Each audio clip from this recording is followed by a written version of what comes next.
नमस्कार मैत्रिणींनो, स्वागत आहे तुमचं एका नवीनशा व्हिडिओमध्ये। आपण आज कटोरी कशी वाढवायची ती बघूयात। तर कटोरी वाढवताना नेहमी प्रश्न पडतो की 1.5 इंच वाढवायचं, 1.25 इंच वाढवायचं, 1 इंच वाढवायचं, ते साईजनुसार किती आणि कसं वाढवायचं ते बघूयात। तर आपल्या मापानुसार परफेक्ट कटोरी बसावी त्यासाठी आपण चार्टनुसार कटोरी वाढवत असतो। त्यासाठी बघा, तुम्हाला व्हिडिओ पूर्ण बघायचा आहे। कुठल्याही साईजची कटोरी तुम्ही ह्याच पद्धतीने वाढवायची आहे।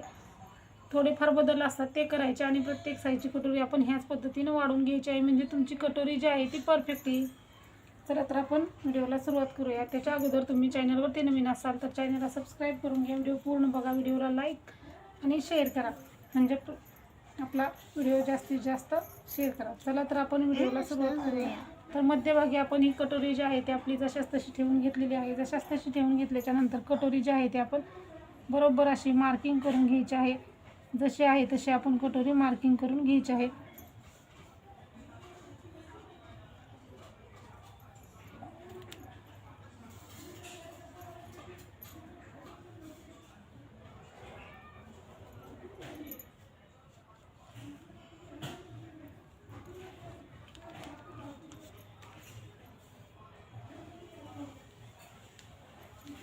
तर हे आपण जशाच तसं मार्किंग केलेलं आहे। मार्किंग केल्याच्या नंतर आता आपल्याला काय करायचं आहे, तर हा जो खालचा भाग आहे आपल्याला ह्याचा मध्य काढून घ्यायचा आहे। तर बघा, हे अंतर आपलं जितकं येईल त्याचा मध्य काढायचं आहे। तर आपलं हे अंतर साईजनुसार कमी जास्त होऊ शकतं। ही 36 साईजची कटोरी आहे आपली, 36 साईजचा ब्लाऊज कटिंग केलेला आहे, त्यामध्ये निघालेली ही कटोरी आहे। तर ह्याचं 5.5 आलेलं आहे, 5.5 आहे, तर 5.5चा मध्य आपल्याला घ्यायचं आहे 3.25 इंच, किंवा तुम्हाला मध्य काढायला जमत नसेल तर असं बरोबर घ्यायचं आणि ह्याचं डबल फोल्ड करायचं आहे। टेप जो आहे तो असा डबल फोल्ड करायचा, म्हणजे आपलं बरोबर त्याच ठिकाणी मार्किंग येतं। तर जिथं आपण मार्किंग केलेलं आहे तिथं लगेच खाली आपल्याला बरोबर 1.5 इंच घ्यायचं आहे, म्हणजे हे जे आहे ते आपण बरोबर 1.5 इंचाला मार्किंग करून घ्यायचं आहे। आणि हे जे 1.5 इंच आहे ते प्रत्येक ब्लाऊजला तुम्ही 1.5 इंच घ्यायचं आहे।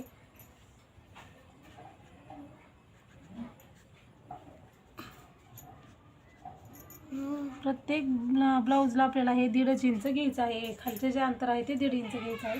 त्याच्यानंतर आपल्याला 36 साईजची कटोरी आहे आपली, तर इकडच्या साईजला आपल्याला बरोबर 1.25 इंच अंतर घ्यायचं आहे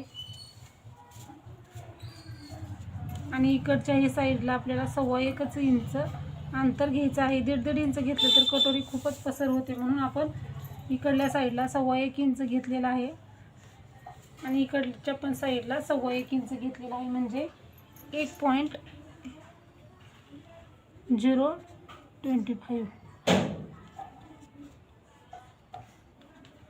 1.25 आपण असं घेतलेलं आहे। 1.25 इंच म्हणजे असं आपण घेत असतो। तर आता हे जे आहे ते आपण असं मार्किंग करायचं आहे आणि हे जे आहे ते आपण असं मार्किंग करायचं आहे।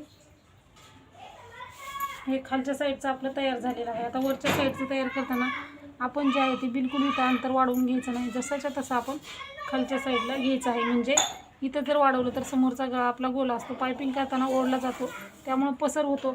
आता आपण अर्धा इंच पाव इंच अंतर वाढवलं ते आणि ते मिळून जास्त होतं, म्हणून समोरचा गळा आपला व्यवस्थित येत नाही, म्हणून आपण हे जे आहे ते जशाच तसं क्रॉसमध्ये आपल्याला मार्किंग करून घ्यायचं आहे।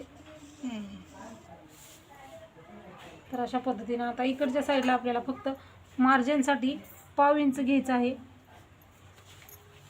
आणि आपल्या हाताला करून घ्यायची आहे सरळ अशी कटोरी।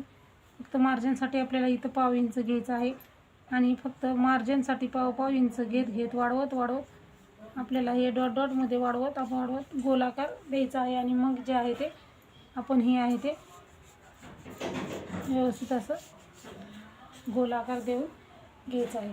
तर अशा पद्धतीनं बघा, ही कटोरी आपली इथं व्यवस्थित एकदम तयार झालेली आहे। आपण काय केलेलं आहे, सुरुवातीला आपण जशाच तशी कटोरी मार्किंग करून घेतलेली आहे। त्याच्यानंतर आपण काय केलेलं आहे, जो आपला कटोरीचा जो खालचा पार्ट आहे जितकं अंतर येईल त्याचा मध्य काढलेला आहे। आपण मध्य काढलेल्या ठिकाणी आपण खालच्या बाजूला 1.5 इंच घेतलेला आहे। तर ही आपली कटोरी 36 साईजची आहे, त्यामुळे आपण इकडच्या साईडला 1.25 इंच घेतलं, इकडच्या साईडला 1.25 इंच घेतलं आणि हे आपण क्रॉसमध्ये मार्किंग केलेलं आहे। त्याच्यानंतर आपण समोरच्या गळ्यापासून आपण क्रॉसमध्ये खाली मार्किंग केलेलं आहे, इथं काहीच घेतलेलं नाही आहे, कारण आपण आपला गळा पसर होऊ नये म्हणून क्रॉसमध्ये मार्किंग केलेलं आहे. त्याच्यानंतर आपण इकडच्या साईडला पाव इंच अंतर घेत वाढवत आपण इथं असं अंतर वाढवलेलं आहे. बघा काय वेळेस काय होतं, आपण खालच्या साईडने असं वाढवलं ना तर कटोरी आहे ती आपली अशी निमुळती होती. त्यामुळं आपण फक्त इथं पाव इंच घ्यायचं, इकडूनच वाढवत यायचं आहे, म्हणजे त्या पॉईंटला जॉईन व्हायचं ह्या 1.5 इंचच्या. तर बघू शकता तुम्ही कटोरी आपली कशी एकदम परफेक्ट आणि एकदम गोल आलेली आहे. तर अशाच पद्धतीने तुम्ही कुठल्याही साईजची कटोरी वाढवायची. तर आता बघा 28 आणि 30 साईजची कटोरी असेल तर इथं आणि इथं 1-1 इंच वाढवा. 40च्या पुढची कुठलीही कटोरी असेल तर इथं 1.5 इंच अंतर वाढवून घ्या, म्हणजे कटोरी तुमच्या मापाप्रमाणे तयार होईल. आणि हे खालच्या साईडचं जे 1.5 इंच अंतर आहे ते प्रत्येक साईजला 1.5 इंच अंतर घ्यायचं आहे. तर अशा पद्धतीनं आपल्याला ह्यामध्ये बदल करायचे आहे.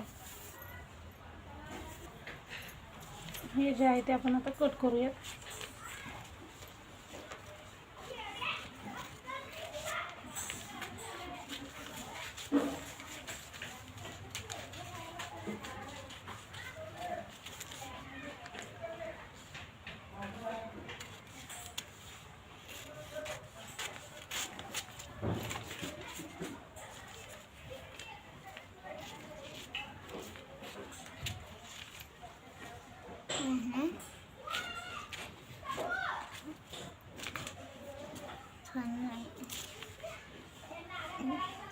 आता हे टोक एकमेकावरती ठेवायचं.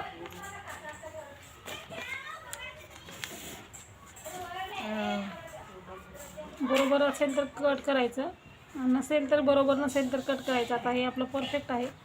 तर अशा पद्धतीने हे आहे. तर टक्स कसा घालायचा, तर टक्स घालताना आपल्याला इकडच्या साईडला 1.5 इंच, इकडच्या साईडला 1.5 इंच घ्यायचं आहे आणि वरती जे आहे ते आपल्याला 2.5 इंच घ्यायचं असतं. हे बघा आपण परफेक्ट असं आपलं मार्किंग बरोबर 1.5 इंचावरती झालेलं आहे. आणि टक्स जो आहे तो 2.5 इंचचा घ्यायचा आहे. आणि हे जे आहे ते आपण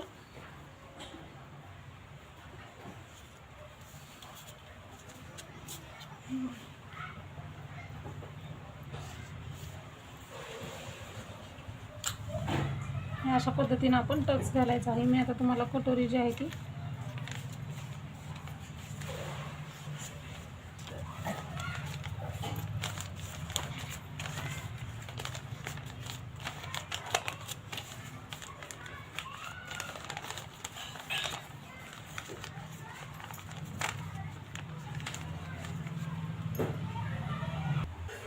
तर बघा अशा पद्धतीने तुम्ही कोणत्याही साईजची कटोरी जी आहे ती वाढवून घ्यायची आहे, म्हणजे तुमची कटोरी आहे ती एकदम परफेक्ट येईल. आपली छाती खूपमध्ये कटोरी परफेक्ट बसेल, काहीच प्रॉब्लेम येणार नाही.